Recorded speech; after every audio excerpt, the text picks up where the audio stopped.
Battleline podcast, Jason Piccolo coming on this show, and really awesome background. Army combat veteran, Border Patrol agent, and host of the Protectors podcast, DHS whistleblower, author of 2 books, and he's going to be playing Specialist Egan in Clown Motel 2, which we'll get into with him. But before we do, you've heard us talk about CBD. You've seen some recent posts that I've put up about Ned, and their products are great. I mean, if you're looking for basically a combination of overall wellness and health and better sleep, something to treat anxiety, and also just rest and recovery, I mean, their body butter, the CBD oil, as well as the immunity blend, all of that is just great and works well in conjunction. So CBD in particular has become extremely popular in the past year, making it more and more difficult to navigate and choose the right company and product. That's where Ned comes in. They produce the highest quality full spectrum CBD extracted from organically grown hemp plants, all sourced from an independent farm in Paonia, Colorado. Ned is a wellness brand offering science-backed and nature-based solutions that offer an alternative to prescription and over-the-counter drugs. 0 isolates, no synthetic ingredients, and full transparency. Ned shares third-party lab reports, who farms their products, their extraction process, all right there on their website. So check them out. And yeah, whether you're looking to have something as a sleep aid or rich source of antioxidants, CBD is just great. Check out the immunity blend as well. And the body butter you've heard Chris talk about, which is great if you are an athlete, you're someone who's training, and you want to just have better recovery. Love all their products. As for their CBD, contains a minuscule amount of THC, so that's less than 0.3% as allowed by law. This level of THC makes Ned full spectrum hemp a non-psychotropic, meaning it will not get you high, despite the trace amounts of THC in full spectrum hemp. It is possible to fail a drug test, even at low serving sizes, but you can use their immunity blend and a lot of other products on their website. Their cycle products for the females out there. And you get 15% off your first purchase, no matter what it is you're ordering from them, or 20% off your first membership purchase when you subscribe and save.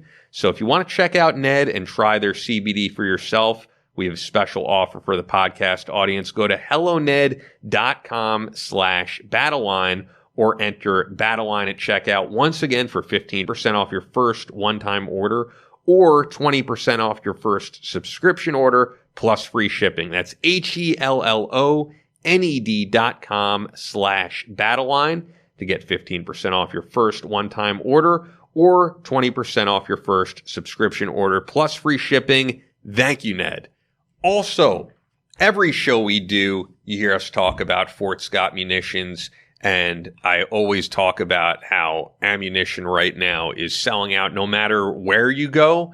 A lot of sites out there I see are doing price gouging and all that. Not Fort Scott. They always have great deals on the website. And although a lot of stuff is out of stock, they're restocking as fast as they can. And there's still some new stuff coming. They have some merchandise up on there too, some shirts, some hats.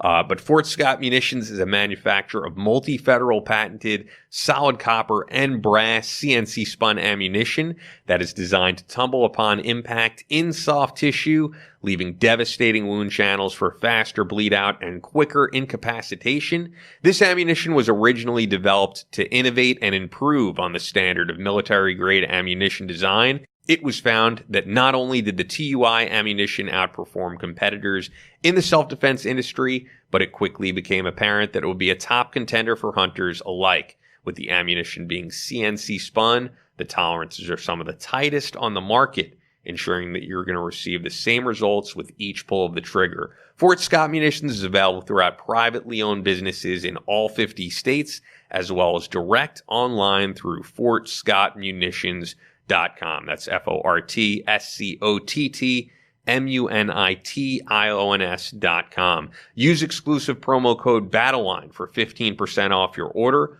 Only available to listeners of the Battleline podcast. Fort Scott Munitions is a proud supporter of Chris Peranto, Battleline Tactical, and the Battleline podcast. Let's get right into everything.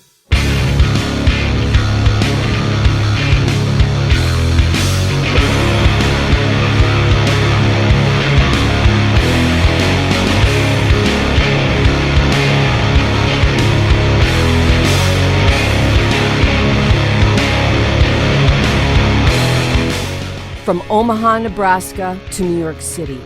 From planet Earth to extraterrestrial life in space. A podcast with no equal, engaged in unconventional warfare through your speakers and headphones. This is a show about embracing the suck, conquering your demons, and finding God in the face of adversity. Chris Tonto Peranto. Twitch is on. Motherfucker, I'm gonna shoot you in the face. Ian Scotto. Ian and I have been dating for a long time. You are now tuned into the Battleline podcast.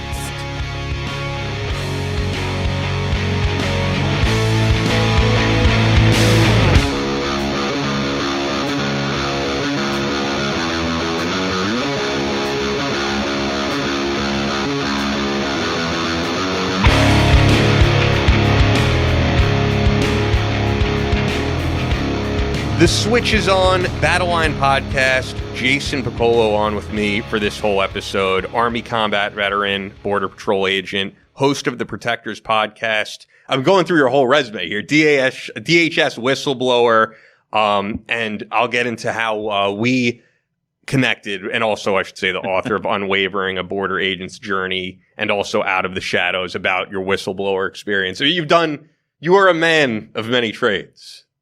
You could say that, brother. And I got to tell people, I'm like, look, I started the Army in 93, man. So that's like, what, 27 years ago now? So Holy it's like, shit. It's 27 years to fill in a lot of gaps. So you look young, man. I wouldn't think it was that long ago. Well, let's just say 2 years and 5 months till I hit 50. So, wow. Okay. Yeah, so you're closer to Chris's age. You guys are, I think, 1 year apart. Yeah, man. It's, I always tell people now I'm closer to 50 than 40. And they're like, really? I'm like, did you ever hear of Just for Men for the beard dye? If not, I'd be completely like Santa Claus over here, brother. Did you see, I follow Jim Brewer on Instagram, and he had this whole thing about how he said, and I feel bad even saying it to you because I'm in my 30s, but he was saying like at 20s, this is how you feel like you're untouchable. And then he was like 30s, I started thinking about career. He's like 40s, I'm becoming a coach, with my kids. Yep. And then he said 50s is the first time he said, I'm going to die soon. Oh, man. Thanks, brother. Thanks. I have a 10-year-old son, man. And I'm away awesome. For the week. And we'll get away why I'm away for a week in a little while. But my wife's texting me pictures saying, like, he's getting these long hair. Oh, no, he's 12 years old. And you're forgetting your kid's age. I forgot. It's been like a week, But he's getting these long hairs on his chin. And I'm like, oh, no.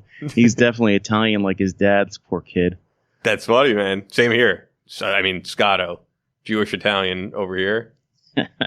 But no, that you and Chris are kind of people. Well, Chris has kids who are younger and then much younger. But yeah, it must be cool kind of being a father at that time and being able to kind of do stuff that you probably didn't do when you were serving.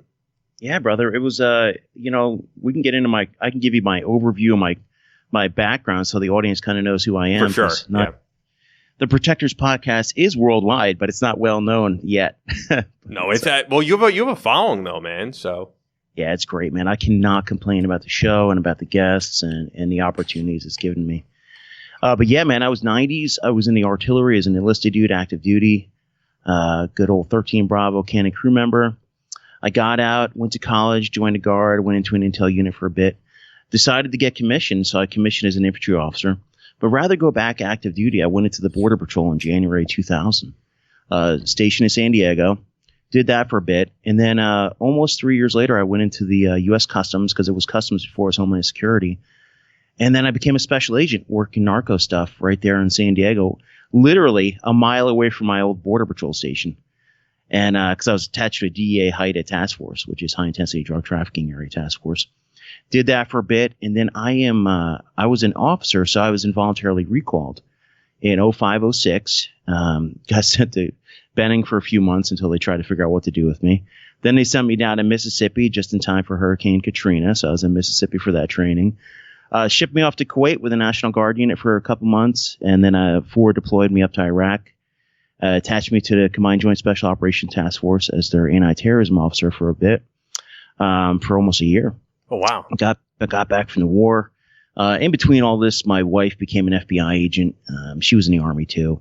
And she was in Philly, man. So I had to find a job from San Diego closer to home. So I went to work the the Guantanamo Bay investigations for a bit as part of a DoD task force in D.C. Did that for a while.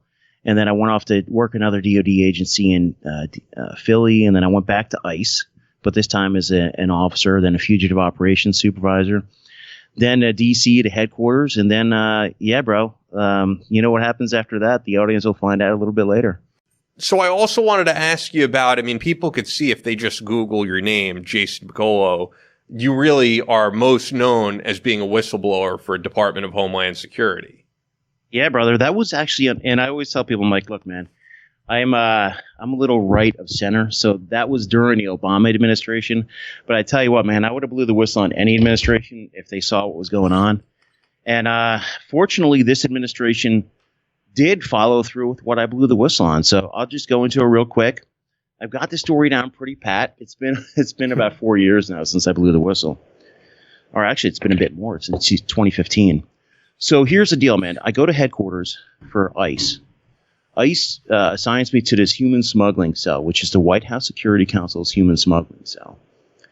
And what it is, it's a task force made up of all DHS entities from Customs and Border Protection, Border Patrol officers, Homeland Security investigations, enforcement and removal operations. And what the deal was is we were supposed to disrupt and dismantle all these major smuggling networks that were operating on the southwest border. Specifically, there was this influx of what they call unaccompanied alien children. Now, yes, there are MS-13 posing as children, but let's get into the full story here. There was approximately $30,000 to $80,000 in any specific year, starting in 2012, 2013, of little kids and teenagers coming across the border unaccompanied. I mean, yes, they were probably working with adults to get to the border. But then what happens is when an UAC, unaccompanied alien children, and for now on I'll call them UACs, when a UAC comes to the border, they're either going to go to a port of entry where a customs officer will take them into custody, or the Border Patrol will take them into custody. And the reason I'm getting into the whole scenario is just so people understand how I fit into this variable and how it worked. So Border Patrol or an officer, just say the port of entry, the border people take them. They hand them over to ICE. ICE then processes them and gives them to a federal agency called Health and Human Services, who has a subcomponent called Office of Refugee Resettlement, who then gives these little kids over to a sponsor facility. That's our contracted facility that's supposed to hand them over to a sponsor. Now, you got to remember, there's thousands of kids at a time. Now, these kids, you can't hold them forever. So these contracted facilities were just handing them over to sponsors, thousands and thousands of sponsors, unvetted sponsors, meaning that they weren't getting their criminal histories taken. They weren't having fingerprints taken. They didn't really have a valid address. Because in order to discover all this stuff, you need to have a law enforcement entity there to take their fingerprints, or to have them go to a law enforcement entity or someone contracted to take fingerprints to vet them. So basically, the kids were coming in, can't hold them forever. They're getting pushed out to contracted facilities who then give them off to sponsors at who knows who. Now, during this whole time, you started seeing those pictures of kids in the cages. You remember that? Yeah, absolutely. The big kids in his cages thing. And I'll tell you, that's how I got into the spotlight. Which blew up more, in the current administration than in the Obama administration. It got way more coverage. Yeah, but those pictures were taken during Obama. That's how I came out of, quote, out of the shadows later on, to be cheesy. But the deal was, I was in this human smuggling cell. I'm in charge of what they call the unaccompanied alien children UAC database, so I can go in there and I can see what these kids look like. And I've noticed a lot of them are like babies on up to teenagers, like I was saying before. And I come across a spreadsheet. One of my partners sends it to me, and the spreadsheet is dated July. And I got this spreadsheet in August. And the spreadsheet is 29,000 names on it of sponsors. These are the people that came in and grabbed those little kids, right? And out of those sponsors, 3,400 of them were, checkmark criminal, up to and including sex offenses. Wow. And I'm like, yo, aren't we going to go and do something? We can go and snatch kids. I'm like, I've run dynamic operations throughout my career. I've run fugitive operations. I've done a lot of different things. I know if we can go get these kids, secure their custody, and put them in a safe environment until they're either one go through the immigration court system and are either released into the United States or returned back to their native countries. So then it fell on deaf ears, man. It did. And it kept falling on deaf ears, and I knew what it would look like, the optics. This was before an election year. You don't want to say all of a sudden, hey, the government just released, countless thousands. And that's 29,000 sponsors vetted out of hundreds, probably at this time, 180, 200,000 kids that have come across the border. So I went home, and I, at the time my kids were 6 and 8, and I was like, you know what? How would I feel if my kids were getting released? Let's say, God forbid, something happened to me and some sex offender has custody of my kid.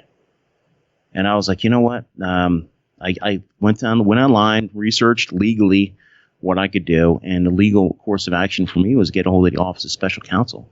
And I always tell people that.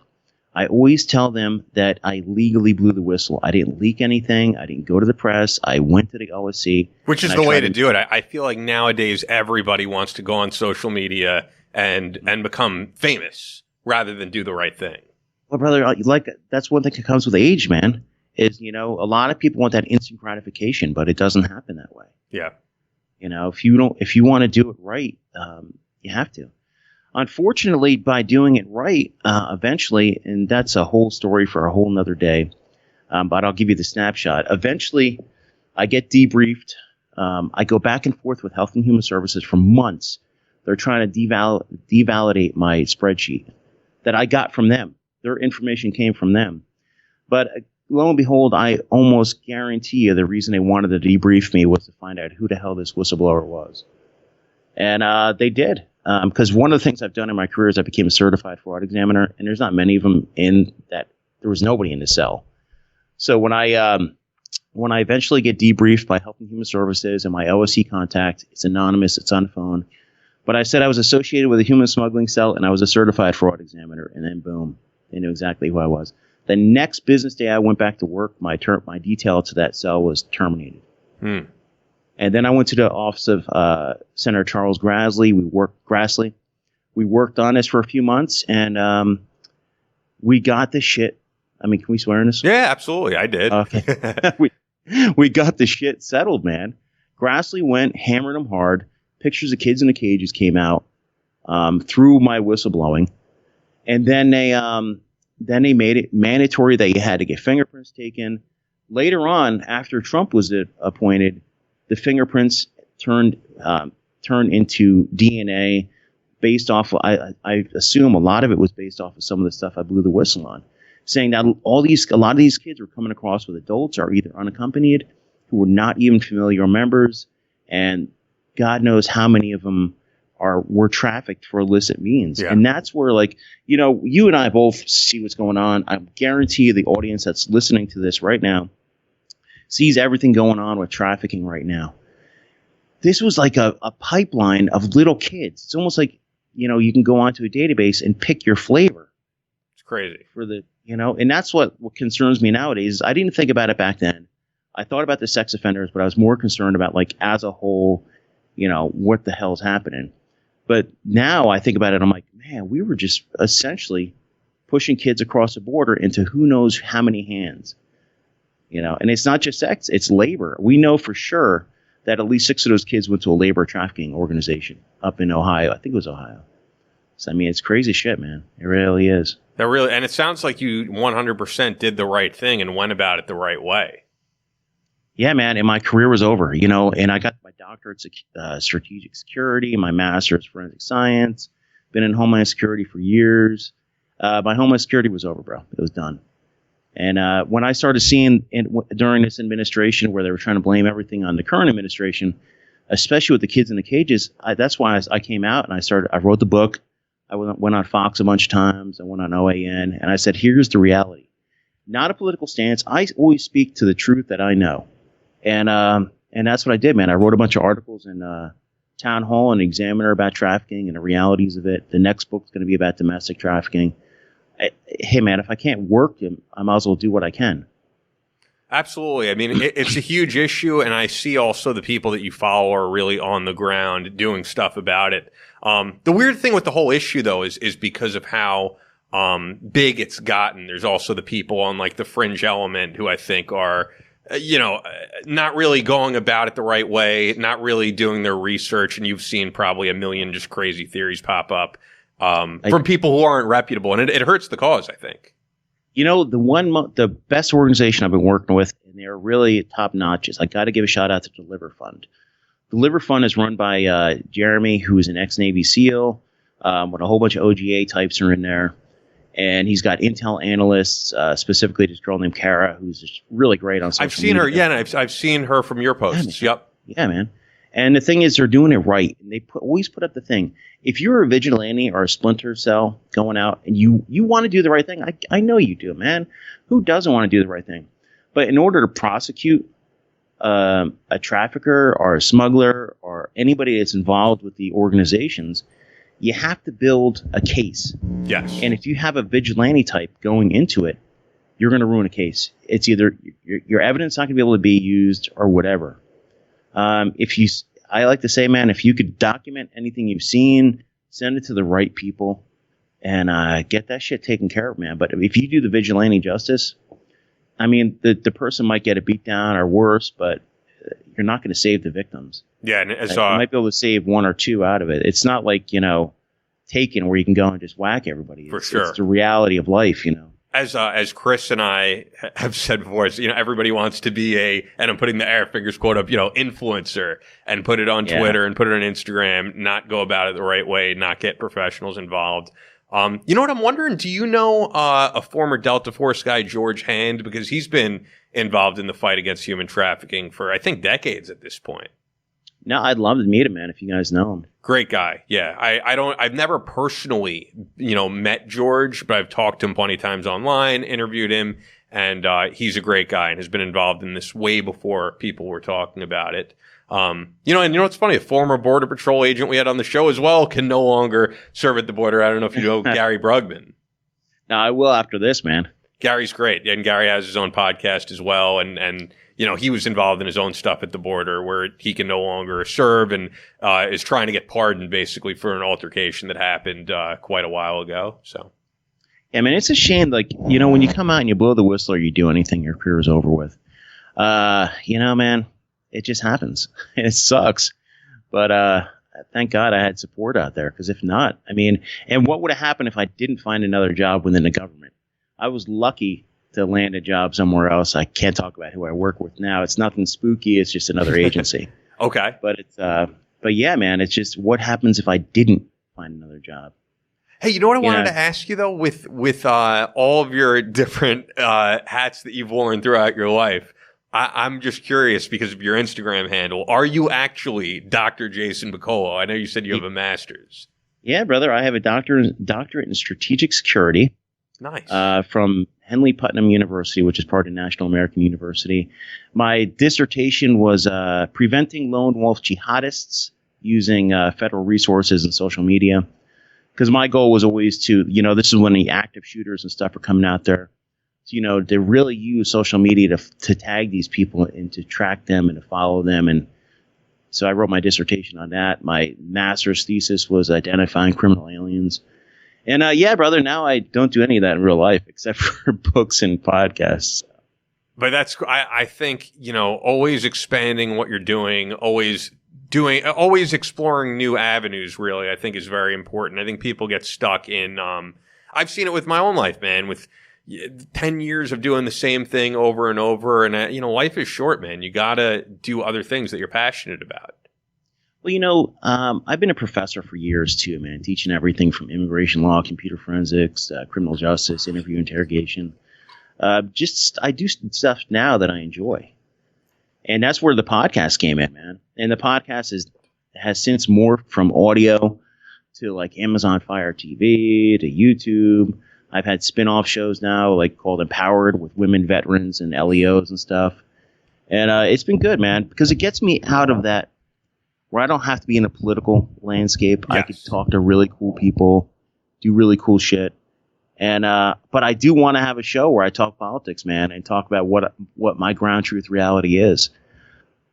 It's funny from all these years of Chris, is not here because he's doing his Illinois course with Battleline. He was so involved in the political landscape that I think he's just glad to be out of it. And I'm the same way in that previously I was working on Andrew Wilkow's show.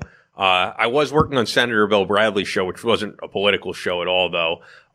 But especially now with all of the craziness going on in the world, I'm kind of glad to be out of it. I really just like to speak to people who have interesting stories, and I kind of like that the show is apolitical and that we could appeal to everyone because a friend of mine said it recently, but at least how I feel, man, I think politics is no longer very fun. It's so heated at this point, and no one even has debates anymore about monetary policy and where our foreign policy should be. Should we be isolated? Should we be the police officers of the world? Now everything is focused on racism, sexism, homophobia, identity politics. And it just gets to be too much at a certain point. Man, I want to raise my kids. I want to shoot guns. I want to talk to good people. And now, man, we'll probably get into it in a little while. And now just have fun, man. Go fight some clowns, man. Yeah, we have to get into that. Yeah, so I'll bring the audience up to speed. So the way that Jason and I touch base, if you guys listen back to the episode Chris and I did called Finding Your Passion, I have no idea how, but we got onto the subject of the Clown Motel in Las Vegas. And then I put a post up on Instagram, and I thought this was the most obscure topic to talk about. I figured most people would have no idea what the fuck I'm even, discussing here, but it was just a fun post of like, would you stay here overnight?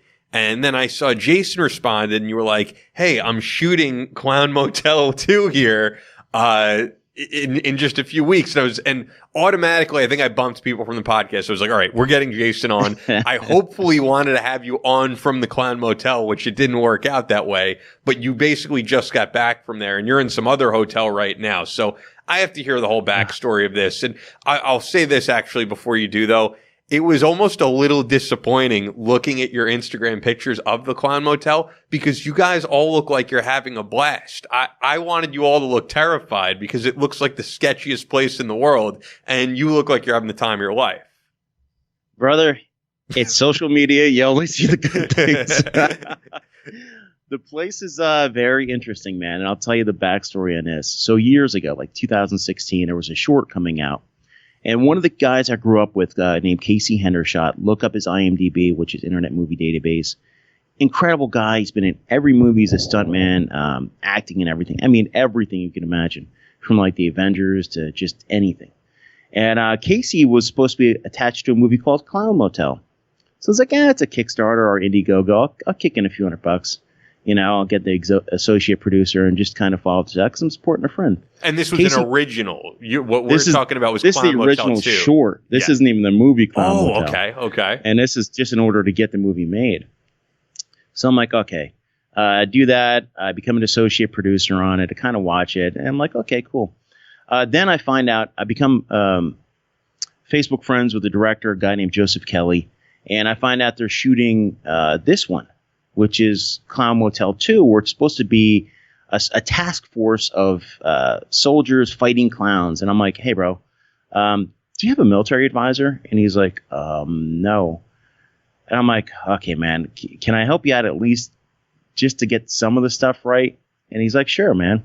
It turns into like, all of a sudden I'm a military advisor. Then 3 weeks ago, he's like, hey, do you want to be in it? And I'm like, sure, man. So I stopped drinking for a few weeks, started rucking, and started working out because I have to be in front of the camera, which is I'm used to doing like, from the head up so I could look like any way I want. But anyway, become the military advisor a few months ago. And this is a very limited budget movie. So I'm Googling everything. I'm trying to figure out everything. I'm by no means a master of the military, but I do have a decent background. I do know a lot of people. I do know how to Google things. I need to know how to watch YouTube. So I'm getting my partner and I, this guy named Jay. He's helping me out with it. He's a vet and contractor. And we start just getting airsoft guns. We start getting gear. And we charge. And then the next thing you know, man, we're on our way to the Clown Motel to shoot this thing, man. And Clown Motel is very, very interesting. And this and are you saying this is the first? You were a part of the first one, or is this the second? No, this is the second. This Got is this okay. one. This is this week. So I fly in Saturday. I drive up to the Clown Motel, and I'm like, where is this place, man? It's like 3.5, 4 hours on the way to Utah from Vegas. And I pull into it, and I'm like, what the hell did I get myself into? You know, it is kind of what you would think, man. It's very, you know, you pull in, man, and it's like the first thing you see is this big old sign that says Clown Motel, and you're like at the edge of town. Town's probably got like, I don't know what, 500-600 people in it. I have no idea. And it's like just clown crap everywhere. They have new owners. You walk through the door and you're like, wow, man, this feels kind of like I'm back in Iraq or something, walking on like some interesting area, because it's sorry, Clown Motel, but it's not the cleanest area in the world. It feels like you're kind of in the barracks. But it's nestled right next to one of the oldest cemeteries in the area, where it turns out like half the people in the cemetery died of a weird plague in the early 1900s. And then you go into your room. And just from the pictures I've seen, it's right on top of this graveyard. It is on top of it, man. It's literally 20 feet from the front door, probably, is where you could walk into the graveyard. And, you know, the first night we're there, it's like all the rooms have clown crap on the wall. You can get special rooms, like you want to get the Jason Friday the 13th room. You want to get the Michael Myers room. You want to get just a freaky one. I got the room with a clown Ronald Reagan, a clown Marilyn Monroe, and a clown Elton John. So I got the kind of the 70s, 80s, and 60s kind of cool room. But yeah, man, it felt like you were staying in a barracks because the floors are wood, and it's like you have to wear your flip-flops to go to the bathroom. I mean, it was nice, man. But yeah, then people are like, did you hear that?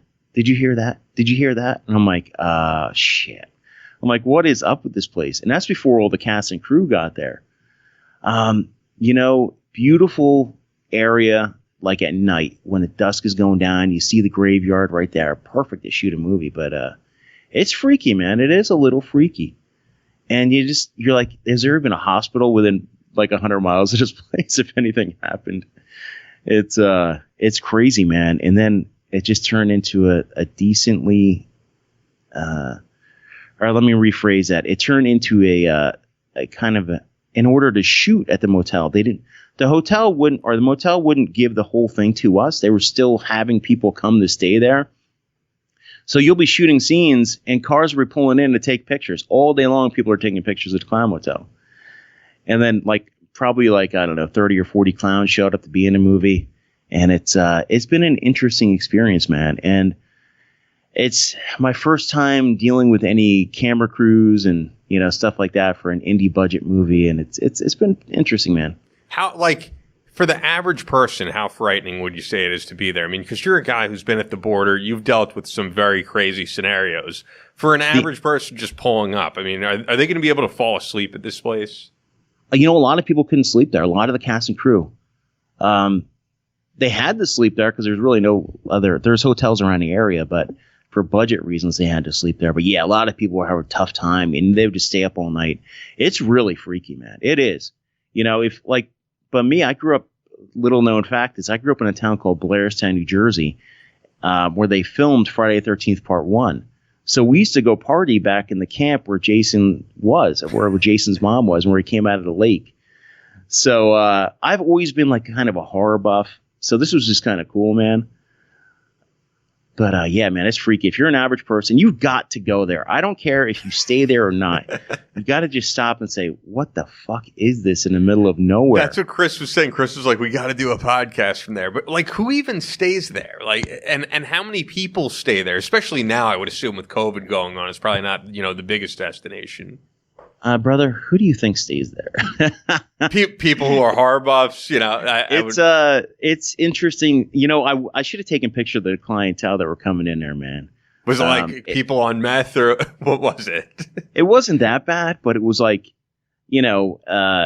the thing is that they're charging regular rack rates, man. But it's, I guess, for the experience. Which is how much is it to stay at the Clown Motel? I gotta look. I will get back to you with that, or we'll both Google it after this, man, because I didn't have to pay, so I was like. But do you know if it was dirt cheap or was it? Well, up the road is a Comfort Inn. Comfort Inn was like $70 a night. So, they're charging at least $70-$80 a night to stay there. And in terms of, it sounds like the upkeep, probably not. The not upkeep worth it. could use a little help, man. It could. And, it could use a little house hunters renovation. You know what I mean, brother? It could use like hotel. Let's get, that Bar Rescue and Gordon Ramsay to come in and rescue this place, Well, I love the guy on Bar Rescue, John Taffer. He's hilarious. John, if you're watching this, why don't you go up there and save the Clown Motel, brother? How far off the Vegas Strip is it? And you said it's on the way to Utah. It's like 3 hours away, bro. Okay. And we're so shooting. There's nothing to do. If you're there, you're there specifically for this. Yes, there is zero to do there. There's like a little casino, but that's it, man. But there's really nothing. There was a Mexican place was pretty good, and then pizza, and a Burger King, and I ended up just eating like granola bars the whole week, man. I'm like, I don't know where this food is coming from, because it's like whatever, man. Man, it looks so crazy. I do sort of want to see it, but at the same time, I'd be freaking out. If I went with Chris, and if Chris is carrying, I feel like I'll be safe. If you go with Chris and you guys both bring some like crucifixes and like some guns and, some garlic and shit, man. Because then you got to imagine there's all these like you have some clown actors, but then you have people that are just obsessed with clowns that are there to be in a movie. And you're just like, wow. We did have the COVID compliant, so we had to wear the masks and everything. We had to get every hour someone had to squirt your hands down with sanitizer, and you had to get your temp in the morning and temp when you left and stuff. So it's different to shoot a movie now.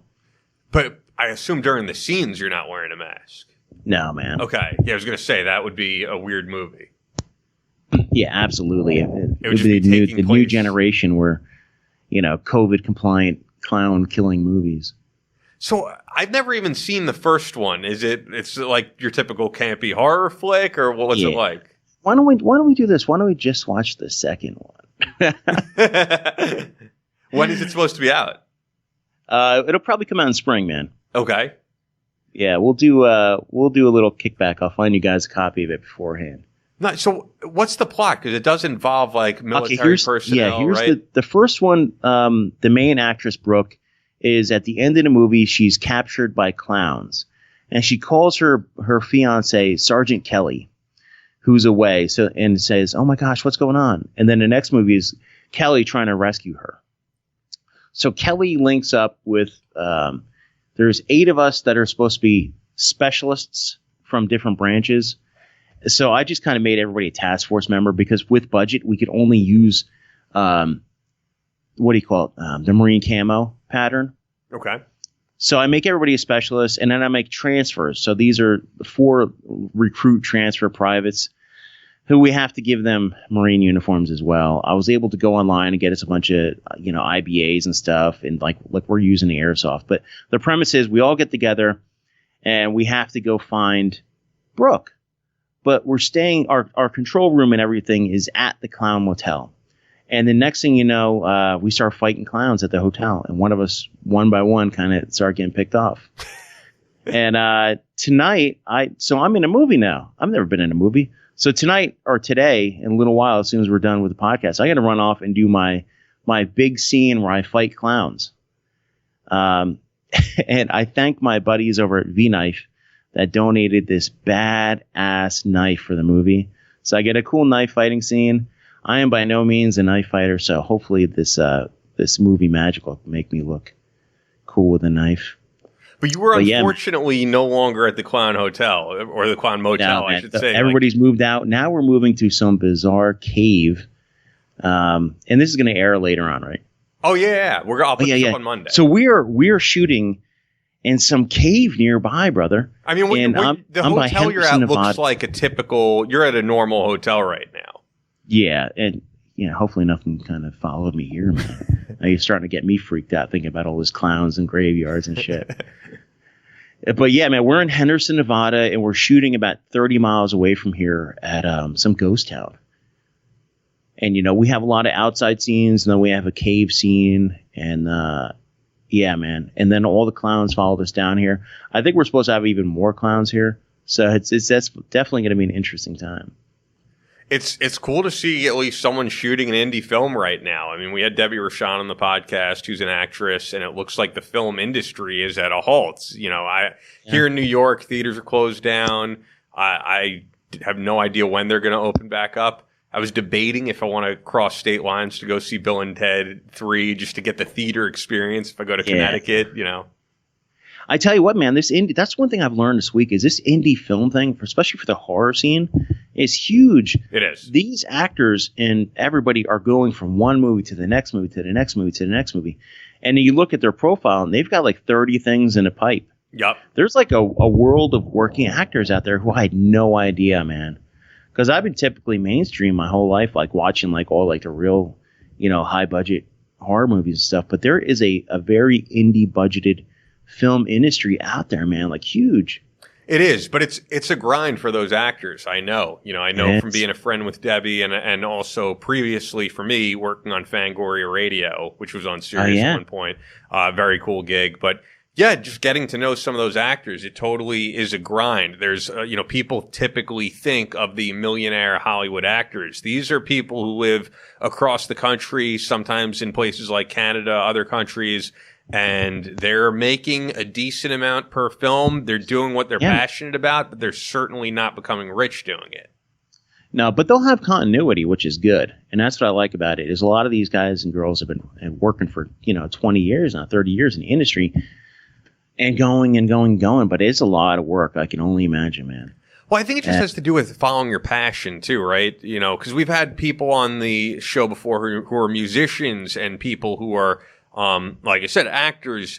With Debbie, really, we'll have more on at some point. But I just think people watch TV and they get the stereotypical Ben Affleck and all these, all these different people who are living that extravagant lifestyle. And what I think more and more people need to see is sometimes following your passion.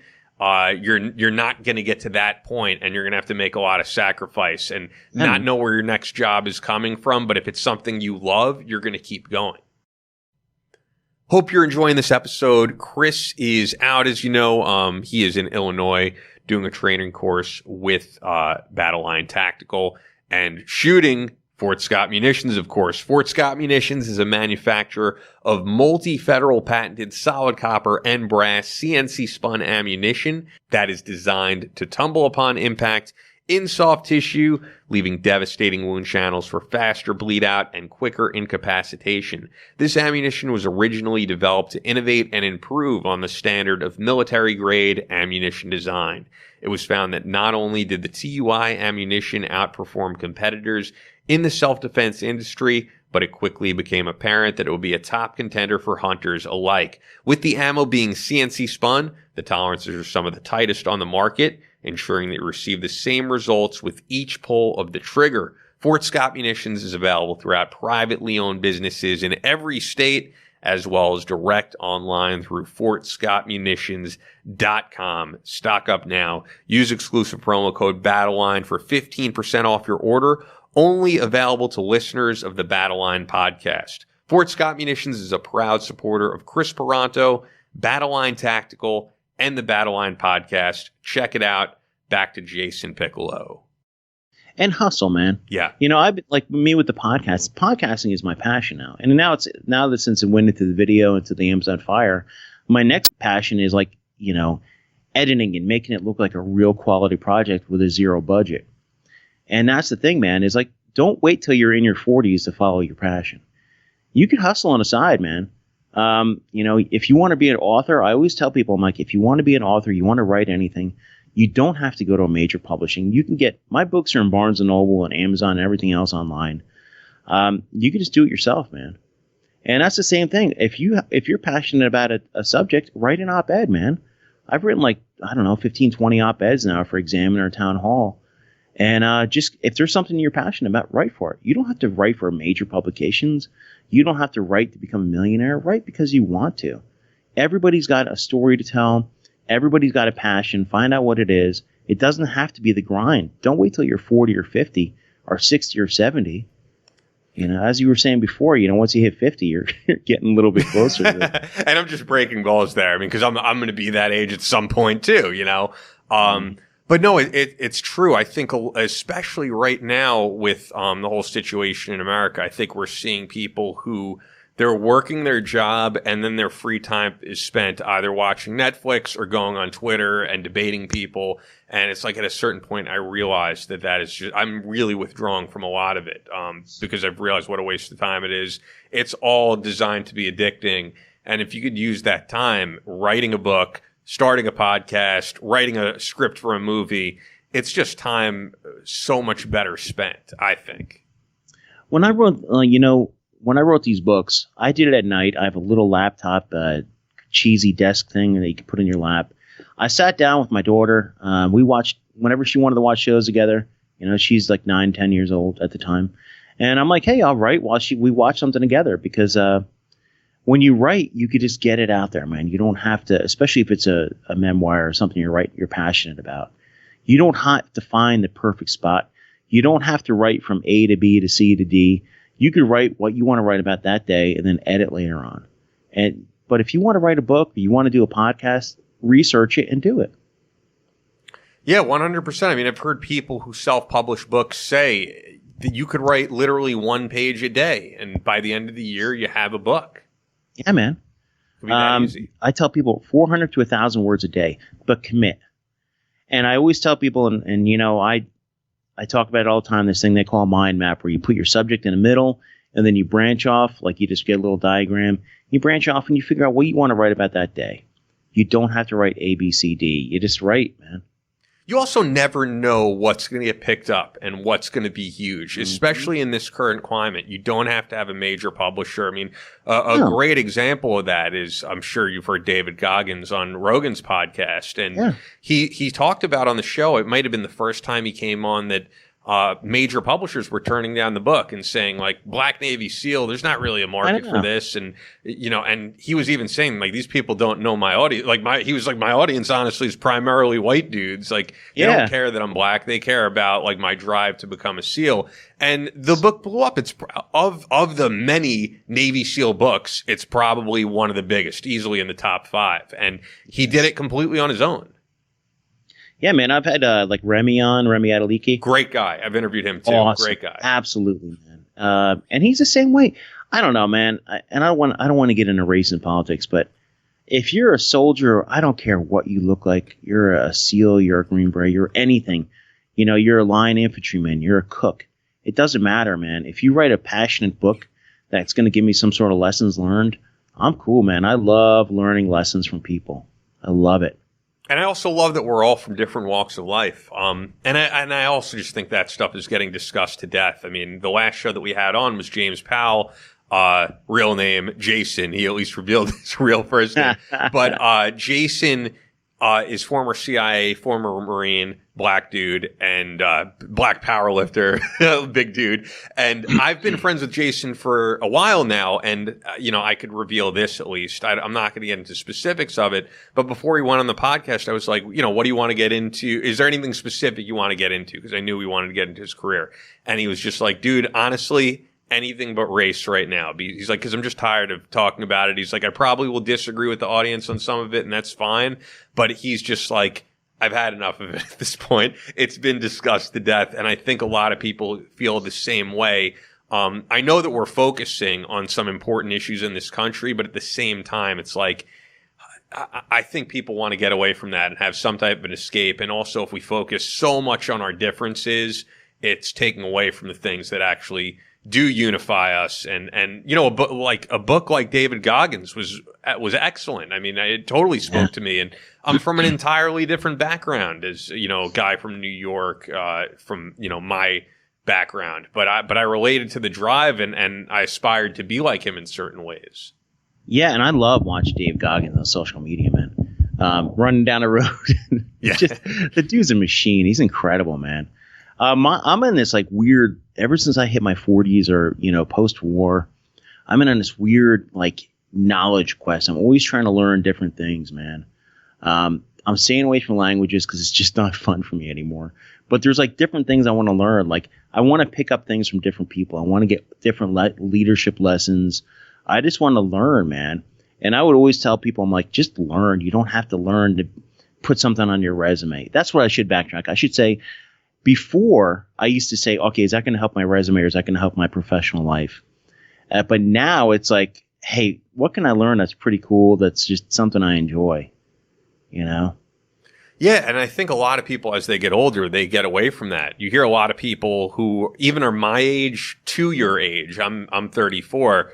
They start to say, I wish I would have done this with my life. I regret that I didn't do this, rather than instead, gaining that knowledge base and doing other things that you're passionate about. I mean, I've done several podcasts in the past. I'm doing this. I'm exploring new voiceover work, but I don't know who's to say that I'm going to be doing that 5 years from now. I mean, over last summer to up until the COVID stuff hit, I was working as a personal trainer, which was really cool to me, really outside of my usual field of what I do, because I wasn't passionate about fitness years ago. It's something I got into later on in life, and I just said, hey, this is something I want to do. And it was cut short because of what's going on, and I don't even know if I'm going to go back to it or not because I've been so focused on voiceover. But yeah, I think to always have that passion for life, to explore new things and learn new things is huge. And people lose it, unfortunately, for the same reason as you. As you're saying, they have kids, they have to pay a mortgage on their house and all that stuff. And it becomes no longer about, learning something and creating. Yeah, brother. I recently, this past year, I started getting back into guns and shooting and everything. And I do a lot of stuff here and there with the National Shooting Sports Foundation, the ones who run SHOT Show. And they have a program called Let's Go Shooting and Let's Go Hunting, like hashtag Let's Go Shooting. So I started taking people who have never really shot guns and take them to the range, man. It's so fun, and see their passion in their eyes when they pick up a gun for the first time, pick up an AR, pick up a pistol, a 22, anything. And it's so fun, man. So recently I'm getting my NRA certification so I can start getting people certified to get CCWs and stuff. Because there's so many people that are really into the firearms and shooting sports industry. It's just find your passion, man. If you're into that stuff, help other people too, man. And I think more people like you are needed, because there's a lot of instructors who haven't actually had to fire a weapon, haven't actually done stuff you've done at the border, and that stuff comes in handy. That's why Chris is a great instructor. Yeah, I can imagine. I got to take one of his courses sometime. Yeah. Because I want to, man, I'm by no means, I've shot, I've qualified every quarter for the past 20 years. I love shooting, but I am by no means a master. But I do know the basics, and I want people to just enjoy it. And I always tell people, like, whoever I take them, like, you really need to get training. You can't just pick up a firearm and know what you're doing. In order to get NRA certified, you have to go, and I know I'm going down a rabbit hole here. No, it's fine. With guns and stuff, but I love talking about it. In order to become NRA certified, you have to go and take the basic course yourself. So the basic course I took this is post-COVID. This was probably about 4 weeks ago. And 90% of the people, there was about 16 people in there, 90% have never picked up a gun. 90% of them were probably on the other side of the aisle. Older people, over 40, up to probably about 75 years old, getting their first gun. And they're there at the basic course to just learn how they operate, learn what sights are, what the basics of a pistol are. And I was like, wow. I'm like, I did not expect this. I thought it would just be everybody that wants to get their CCWs there. One person wanted to get their CCW. Because where I live in Virginia, in order to get a CCW, you have to go to an NRA certified course, or you have to have we're talking about somebody who's never had any military or anything other background. You have to go to a certified course. And it was amazing to see the clientele there. And that's why I'm looking forward to, getting it so I could start helping people, man. That's awesome. Yeah, and I should ask, it goes to the topic of guns, actually, and really restrictive gun laws. What was your journey from New Jersey to Virginia? Because Jersey, I know, is some of the most restrictive gun laws.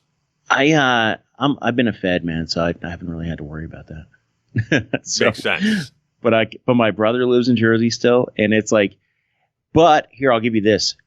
Wife, FBI agent, 16, 18 years. But when we were getting it, we bought an FBI Glock commemorative. It was a 100-year anniversary of the FBI, Glock 40 cal 22. But in order to buy that in New Jersey, because we had to get it transferred to an FFL in Jersey, we had to get a firearms license. It took us 6 months to get a permit in Jersey, man. See, for the audience, they're like, this is insane. For me, I'm like, yep, I hear this all the time because I'm in New York. 6 months, brother. And she's a Fed. And then I wanted to buy another gun in order to do that, in order to go to the range, too, in order to buy anything in Jersey. It's nuts. And you have to go to okay, so here's the deal. Is you have to go in and get your fingerprints. You have to go to the local police department or sheriff's and file a permit for an application for a permit. Then they have to do a background check on you. And at this time, man, this is when I was working at all I Gitmo stuff. I'm like, bro, I got a TSSCI and I can't get a permit. You know, I'm a Fed. And it's like, same thing with my wife. She can't get an FBI gun, even though she's an FBI agent. You know, it's just weird, man. So when did you move from New Jersey to where you are now in Virginia? I moved to D.C. in 2012. So I went you're to in D.C. the D.C. area. What's that, brother? Or are you still in the D.C. area? Or you moved at the time? Yeah, no, I'm still in the D.C. area. Why would you even want to be in the D.C. area? Brother, trying to align 2 careers and kids in school. Okay. Like I said, and when I tell people 2 years, 5 months till I'm 50, that's when I can retire and do whatever I want. And yeah, man, I went to D.C. under a leadership TDY. That means like DHS said, okay, we want to send people out there for temporary duty for a year to 18 months to become the future leaders of DHS. So that's how I ended up in D.C. Okay. Yeah, that's, I get shit for being a Long Island guy because I'm near New York City and, but I do not think I would ever want to live in the D.C. area. I couldn't see myself being there, especially how inundated it is with the political stuff that you already see here. At a certain point, as I was saying earlier, I like to not have to think about all of that. Yeah, man, but I live far enough. I live 20 minutes out of the city. Okay. In Virginia. Okay, so it's kind of like me being on Long Island. Yeah, it's just like that. I mean, when you're in Long Island, do you think anything about New York City? It's far enough away. That's where I am right now, but at the moment recording this. Stay away from New York City, man. It's like, make that like Mexico. Like there's a border there and you can't go there without like... It's crazy because I was speaking with the staff here at Gotham about that earlier, but it's, it's really tough to say where New York City is headed in the next few years.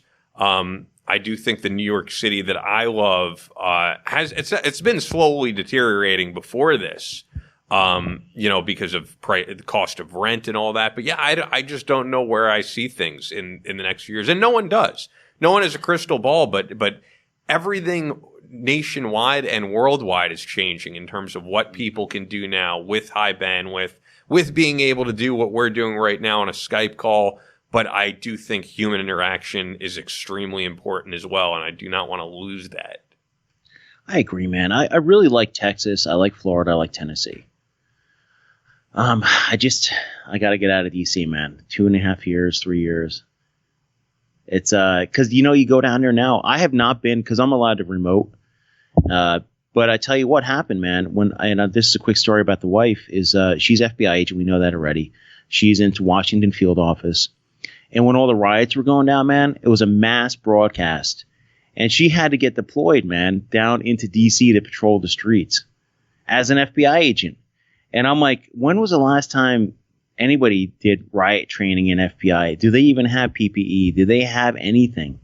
And, it was an interesting experience. My daughter, and it was like for an indefinite period. So my daughter and son and I are all running around the house getting my gear. We're putting a gear bag together for her and everything. Just because you don't know when she's going to come home next. And I'm just thinking to myself, I'm like, what the fuck is going on where you got to call up FBI agents? And my viewpoint was this. You call up every Fed, you open up, and not to be political, but open up some area where you can interview people and get the real skinny facts on who's out there and who's doing what. But you got to be prepared for anything now in this COVID time, man. And if you're an LEO, regardless of what you're doing, you never know when you're going to get a call to have to move out and do something, man. Yeah, absolutely. It's an interesting time right now. So it sounds like you might be transitioning between what you've been doing for the past several years and doing more media, right, and doing podcasting. Am I getting that right? Yeah, man. My goal is to expand this Protectors Network out there. Because let me go into the show a little bit for the audience out there. I love it, man. It's called The Protectors. Now it's Jason Piccolo's The Protectors. It was a Protectors podcast, but now it's morphed into like this Amazon Fire TV app. But it's what I do is I interview people that are law enforcement, military veterans, and emergency responders, and I always put the caveat, and those that support them. And the other thing is zero politics. So I have awesome guests, man. If you see my guest list, I'm amazed at like how many unbelievable people have been on there, from like, your Jack Carrs, your Max Martinis, to like now I have publishing houses that send me all their authors, as long as they're within that protectors community. And it's a 20, 30-minute interview, and we just chat, and we just try to bring out some good positive stories. We talk about some, getting through some tough times, and just really promote the protectors community because they need it right now, man. All of them. And I do have another show spinoff called Empowered, and that's a women empowerment show. And no, it's not a touchy-feely show. I bring on women. My co-host is Kelsey DeSantis. She's a former Marine, MP, MMA, badass. And we talk to women who want to go farther in the protector community.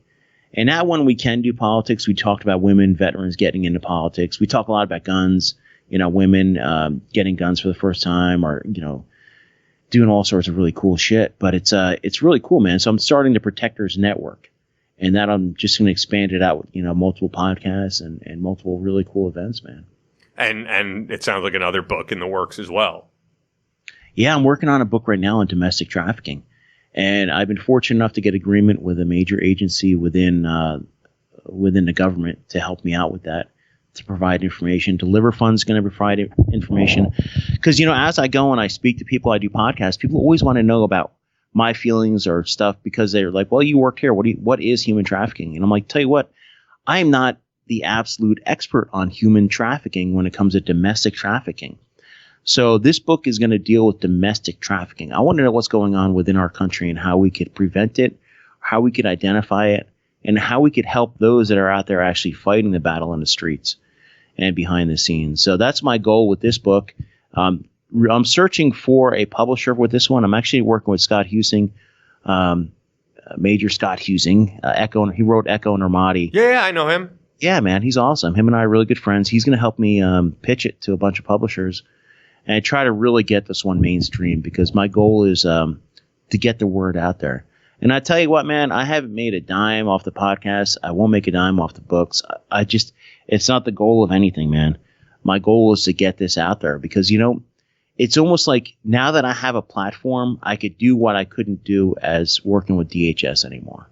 But you will in time make money through it because I just think if you're doing something genuine and the audience is there, especially with what you do and your background, I could tell you, we have Fort Scott Munitions on as a sponsor, for example. And a lot of these ammo companies, they're doing great right now, and they're not sponsoring, these big name shows because a lot of big name shows are staying away from that community for whatever reason. Mm-hmm. And it's really the podcasts like ours and yours that they're connecting with and the audience is connecting with. As you were saying with SHOT Show, and I'm sure there's not going to be a SHOT Show 2021 for the first time. But no, there is. And it's going to be in person, really? Yes, brother. Wow. Let's talk SHOT Show 2021 because I had Larry Keene on, Senior Vice President of PR and Marketing and SVP for them last week.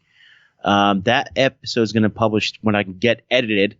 Probably not this week, coming up, but the week after. But we did a 5-minute spotlight on SHOT Show 2021. It's going to be in 2 separate venues because it's gotten that big.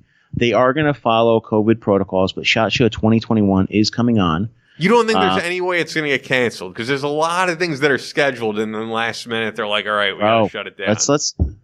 I'm knocking on wood right now. Okay. But yes, as of probably today, it is still going on, brother. Well, my whole point, though, was there's a whole nother demographic, I think, of America that gets forgotten about, that you see at SHOT Show that are running very successful businesses, but that you don't see getting ad spots on Fox News, on CNN, or any of that. But they are connecting with people on Instagram who are doing interesting things and podcasts like ours. But I can't believe that, man. I'm kind of shocked.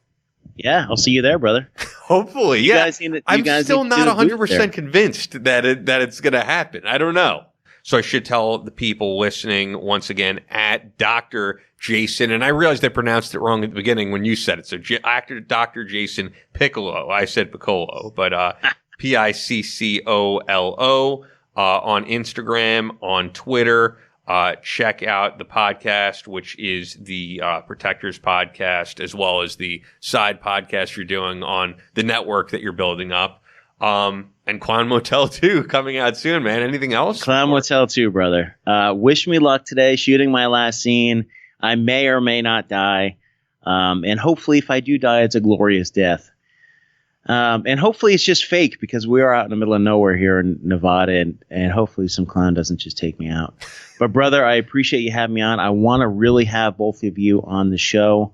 I love doing a podcast, and I love hearing interesting stories. And I like talking about different things other than the main story you guys have always been talking about. So definitely, brother. Absolutely. Yeah, and check out the books once again, which is Unwavering, A Border Agent's Journey, and Out of the Shadows. And thanks for doing this, man. Thank you, brother. Appreciate it. Hope you guys enjoyed that interview with Jason. Once again, you could follow him at Dr. Jason Piccolo, Piccolo. And I apologize for saying Piccolo earlier in the show. I don't know. I figured it was Piccolo, but it's Piccolo. So check him out. Check out his books. And we have some really big guests coming up this coming month. I don't want to spoil anything because you never know what's going to fall through or not, but one guy is extremely big that we've coming on. I'm excited for it, but I won't ruin it for you. Wrapping things up though, Fort Scott Munitions is a manufacturer of multi-federal patented solid copper and brass CNC spun ammunition that is designed to tumble upon impact. That's their trademark, TUI, tumbles upon impact in soft tissue, leaving devastating wound channels for faster bleed out and quicker incapacitation. This ammunition was originally developed to innovate and improve on the standard of military-grade ammunition design.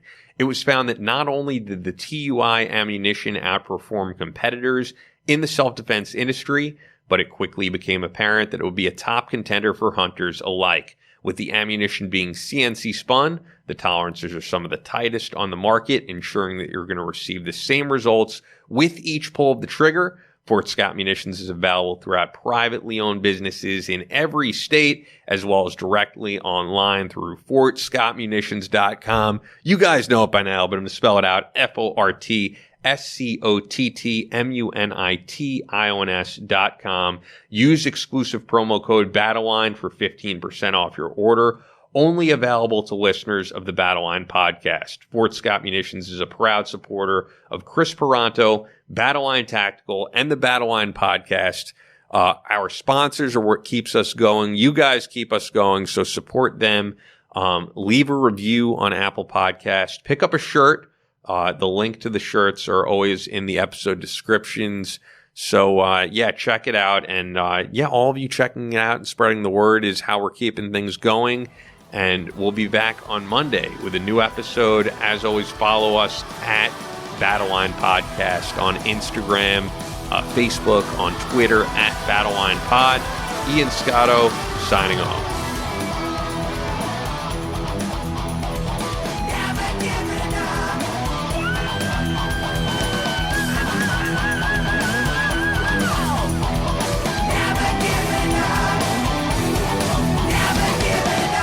That's all for this episode of the Battleline podcast, but we'll be back on Monday with more American straight talk. Until then, be sure to follow us on Instagram at Battleline Podcast and on Twitter at Battleline Pod. To sign up for future Battleline tactical courses, go to www.christantoperanto.net. Believe in yourself, face all challenges head on, and as always, never quit.